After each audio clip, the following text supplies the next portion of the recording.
Hello বন্ধুরা, কেমন আছেন সবাই? আশা করি যে যেখানে আছেন অনেক ভালো আছেন। Welcome to online take pro Bangla. আজকের ভিডিওতে আমরা এমন একটি স্মার্টফোন নিয়ে কথা বলবো যা গেমিংয়ের জন্য বিশেষভাবে তৈরি করা হয়েছে। এটি হচ্ছে Oppo K13 Turbo Pro, যার সবথেকে বেশি আকর্ষণীয় ফিচার হচ্ছে এতে কিন্তু একটা বিল্ডিং কুলিং ফ্যান দেওয়া হয়েছে। সাধারণত আমরা রেড ম্যাজিকের মতন হাই গেমিং ফোনে এই ধরনের ফ্যান দেখে, কিন্তু 50,000 টাকার নিচে একটি স্মার্টফোনে এই ধরনের ফিচার পাওয়া যায় যা সত্যিই অকল্পনীয়। এটি K13 Pro এর চাইনিজ ভেরিয়েন্ট। যারা বাজেটের মধ্যে ভালো গেমিং পারফরমেন্স চান এবং অন্যান্য ফিউচার নিয়ে খুব একটা বেশি আগ্রহ নন, তাদের জন্য এই ফোনটি কিন্তু একটি দুর্দান্ত অপশন হতে পারে। তবে বস, এখানে কিছুটা ঘ্যাপলা রয়েছে। এই দামটি কিন্তু এই মুহূর্তে খুব বেশি আমরা মনে করি, তাই আমরা এখনই কিন্তু স্মার্টফোনটি কেনার আসলে সুপারিশ করছি না। যেহেতু বর্তমানে বিক্রেতারা আশা দিয়েছে ট্র্যাকিং ইন ফিউচারে এর প্রাইস আপনার 40, 42 কিংবা 43,000 টাকার প্রাইস পয়েন্টের আশেপাশে চলে আসতে পারে। তবে বস, এই প্রাইস পয়েন্টের মধ্যে আসলে এর বেশ কিছু কম্পিটিটর রয়েছে। আমরা অবশ্যই বাজারে দেখছি। আপনি IQ Neo 10 কে দেখতে পারেন, Turbo 4 Pro কে দেখতে পারেন, অথবা টার্বো প্রোকেও দেখতে পারেন, যার মাধ্যমে আমরা ক্লিয়ার কাট ধারণা পাচ্ছি যে একে টিকে থাকতে হলে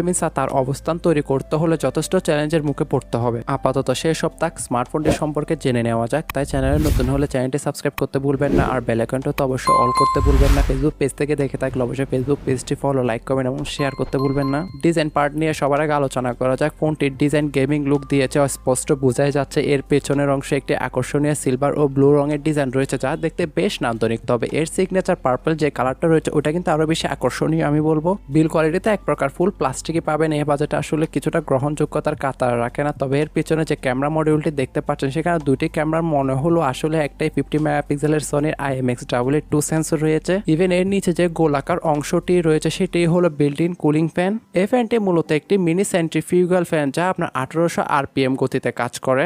এটি একটি আপনার L আকৃতির চেম্বার ব্যবহার করে বাতাস টেনে নেয় এবং ভলিউম লকারের উপরে যে দুইটা ভেন্ট রয়েছে সেখান থেকে কিন্তু বাতাসটা বের করে দেয়, যেটি আপনার স্মার্ট মোড আর ফুল স্পিড এই দুইটা মোডে কাজ করে। স্মার্ট মোড মানে হচ্ছে আপনার সক্রিয়ভাবে তাপমাত্রা নিয়ন্ত্রণ করবে, আর ফুল স্পিড মানে সর্বোচ্চ গতিতে ফ্যানটা চালায়। এটি আপনার কখন চালু হবে? আপনি গেমিং করছেন কিংবা ফাস্ট চার্জিং করছেন, অথবা আউটডোর মোডের মতন যখন আপনি ফুল ব্রাইটনেস দিয়ে দিবেন তখন কিন্তু এটা অটোমেটিকলি চালু হয়। তবে মজার বিষয় হলো এই ফ্যানের চারপাশে থাকা RGB লাইটগুলো নোটিফিকেশনের জন্য ব্যবহার করা যায় না, যা একটু হতাশাজনক। মানে বলতে চাচ্ছি যে এই বাজেটে আসলে নোটিফিকেশন লাইটটা দেওয়া উচিত ছিল। তবে ফ্যানটি থাকা সত্ত্বেও স্মার্টফোনটিতে আপনি IPX6, IPX8 এবং IPX9 এর সার্টিফিকেশন রয়েছে, যা এটিকে এক কথায় ওয়াটারপ্রুফ করে দেয়। তবে ডাস্ট বা ধুলার ক্ষেত্রে কোনো রেটিং নাই, তাই এটিকে ধুলা থেকে সমাধান রাখতে হলে ফ্যানের ধুলা পরিষ্কার করার জন্য বক্সের ভিতরে কিন্তু একটা ছোট ব্রাশও দেওয়া হয়েছে। কার্যকারিতার দিক থেকে এই ফ্যানটি সর্বোচ্চ 1.5 কিংবা 2 ডিগ্রি সেলসিয়াস পর্যন্ত তাপমাত্রা কমাতে সক্ষম হয়েছে। ফ্যানটির অবস্থান ফোনের চিপসেট থেকে কিছুটা দূরে, তাই এর কার্যকারিতা সীমিত বলবো আমি। এক কথায় যেমনটা আশা করেছিলাম তেমনটা পাইনি বলতে পারেন। এটি কিন্তু এক্সটার্নাল কুলিং ফ্যানের মতন উল্লেখযোগ্য পরিবর্তন আনতে পারেনি। আপনার যেসব এক্সটার্নাল কুলিং ফ্যান রয়েছে সেগুলো যদি পারচেস করেন তাহলে সেক্ষেত্রে কিন্তু এর থেকে বেশি বেটার রেজাল্ট দিবে। তবে একটাই জিনিস ঝামেলা মুক্ত, যে ওইটাতে আপনার তার লাগে আর এটাতে তার লাগে না। Oppo K13 Turbo Pro নামটাও কিছুটা অদ্ভুত। এতে ব্যবহার করা হয়েছে Snapdragon 8s Gen 4 চিপসেট। চিপসেটটিতে একটি Cortex-এর X4 এবং বাকিগুলো Cortex-এর A720 কোর রয়েছে, ফলে যথেষ্ট পাওয়ারফুল হলেও কিন্তু স্মার্টফোনটি আপনার দ্রুত গরম হয়ে যায়। আর বেসিক্যালি কিন্তু এই ধরনের স্মার্টফোনগুলোতে আপনার স্ন্যাপড্রাগনের 8 সিরিজের যতগুলো স্মার্টফোন রয়েছে সবগুলোতে কিন্তু হিটিং ইস্যু রয়েছে। এখানেও কিন্তু আপনার 7000 mm² BC কুলিং চেম্বার দেওয়া হয়েছে, যেটা আসলে গেমিং এর জন্য আমি ঠিকঠাকই বলবো। যেহেতু LPDDR5X এর 12GB RAM এবং UFS 4.0 256GB ইন্টারনাল স্টোরেজ থাকে, এখানে রিড এবং রাইটের স্পিডও আমরা যথেষ্ট ভালো পাচ্ছিলাম। যেখানে ওভারঅল যদি গেমিং পারফরমেন্সের কথা বলেন, যেহেতু অবশ্যই এটা একটা গেমিং সেন্ট্রিক স্মার্টফোন, ভালোই কস্ট কাটিং করেছে তার স্পেসিফিকেশন আমরা প্রসেসরের দিকটা ভারী করার জন্য। এখানে আপনি জেনশন ইম্প্যাক্ট থেকে শুরু করে PUBG mobile, COD, S-Wide lamp সবগুলোই কিন্তু একদম ভালো গ্রাফিক্সে রেখে প্লে করতে পারবেন। তবে গেমিং এর সময় কোনো FPS ড্রপ কিংবা ল্যাগের দেখা একদমই দিবে না। এট দ্য গেমিং টাইম আপনি ল্যাগস কিংবা ফ্রেম টু দেখা কিন্তু একদমই দেখবেন না। আপাতত এটা আমি ওভারভিউ দেওয়ার চেষ্টা করছি, যেহেতু এটা বাংলাদেশে এখনো ভালোভাবে খুব একটা অ্যাভেলেবেল না। তবে খুবই শীঘ্র কিন্তু বাংলাদেশে সব জায়গায় অ্যাভেলেবেল হয়ে যাবে, তখনই অবশ্যই একে নিয়ে ইন ডিটেলসে আলোচনা করা হবে। তবে ওভারঅল গেমিং এর ক্ষেত্রে আপনাকে নিরাশ করবে না। আর এটিকে ব্যাকআপ করার জন্য 7000 mAh ব্যাটারি, যা এই পাওয়ারফুল প্রসেসরের জন্য অত্যন্ত প্রয়োজনীয় একটি জিনিস আমি মনে করি, যেটা আপনাকে নর্মাল ইউজে 8 থেকে 9 ঘন্টা মতো ব্যাটারি ব্যাকআপ ইজিলি দিয়ে দিবে। তার সাথে হেভি গেমিং এর সময় 5 ঘন্টা মতন স্ক্রিন অন টাইম অথবা SOT দিতে পারবে। সাথে একটি 80 ওয়াটের ফাস্ট চার্জিং ব্রিক, যা দিয়ে ফোনটিকে প্রায় 1 ঘন্টারও কম সময়ের মধ্যে আপনি ফুললি চার্জ করে নিতে পারবেন।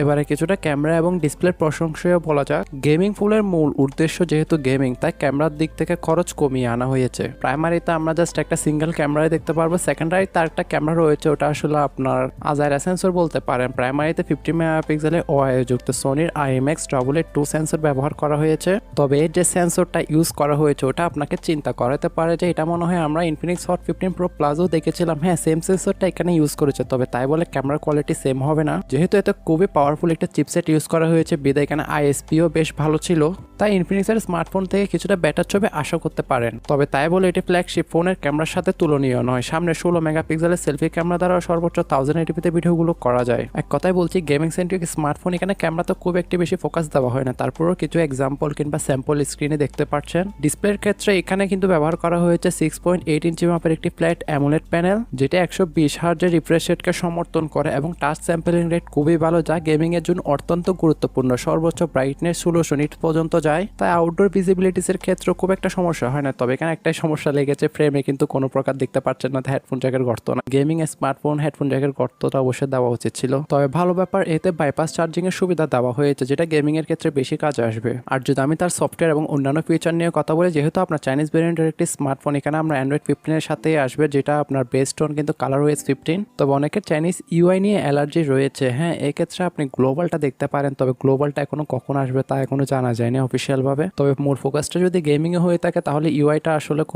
কোনো প্রকার বাধা আসলে ক্রিয়েট করবে না। কিছু চাইনিজ অ্যাপ দেখা যেতে পারে যেগুলো খুব সহজে আপনি আনইনস্টল কিংবা অফ করে দিতে পারেন। সাথে গেমিং এর জন্য আদার্স ফিউচার, এখানে ওয়াইফাই 7 পাবেন, তার সাথে আয়ার ব্লাস্টার আর আপনার। তবে হ্যাঁ এখানে একটা নেগেটিভ পয়েন্ট রয়েছে, এখানে আপনার যে টাইপ সি পোর্টটা রয়েছে ওখানে কিন্তু আপনার USB 2.0 ইউজ করেছে, যা এ দামের একটি ফোনের জন্য একটু হতাশাজনক। সাথে মিস করবেন না স্টিরিও স্পিকারটিও। এক কথায় স্মার্টফোনটি একটি আকর্ষণীয় গেমিং ফোন, বিশেষ করে যারা কম দামে একটি বিল্ডিং কুলিং ফ্যান এবং শক্তিশালী পারফরমেন্স চান। তবে বর্তমানে দামটি একটু বেশি, যদি কিনতে চান অবশ্যই দাম কমার কিছুটা পরামর্শ দিচ্ছি আমি। যখন এর প্রাইস ড্রপ হবে আপনার 40, 42 কিংবা 43,000 টাকার মধ্যে, তখন আপনি স্মার্টফোনটা আসলে দেখতে পারেন। তবে এটি কিন্তু একটা দারুণ বিকল্প হলেও বাজারে কিন্তু এর কঠিন প্রতিযোগিতা রয়েছে। তবে বস আপনি এই ফোনটি সম্পর্কে কি ভাবছেন? আপনার মতে বিল্ডিং কুলিং ফ্যানটি একটি কার্যকারী ফিউচার নাকি জাস্ট লোক দেখানোর জন্য কিংবা তাদের মার্কেটিং এর জন্য একটা ফিউচার দেওয়া হয়েছে? কমেন্ট বক্সে আপনার মতামত জানান। তবে আমার মতামত যদি আমি বলি তাহলে বিল্ডিং ফ্যানটা আসলে কোনো কাজেরই না, আপনার জাস্ট 1 থেকে 2 ডিগ্রি সেলসিয়াস কমাতে পারবে। তবে বাকিটা স্বাধীন দেশের স্বাধীন নাগরিক, আপনাদের ভালো মন্দ বোঝার অবশ্যই ক্ষমতা রয়েছে।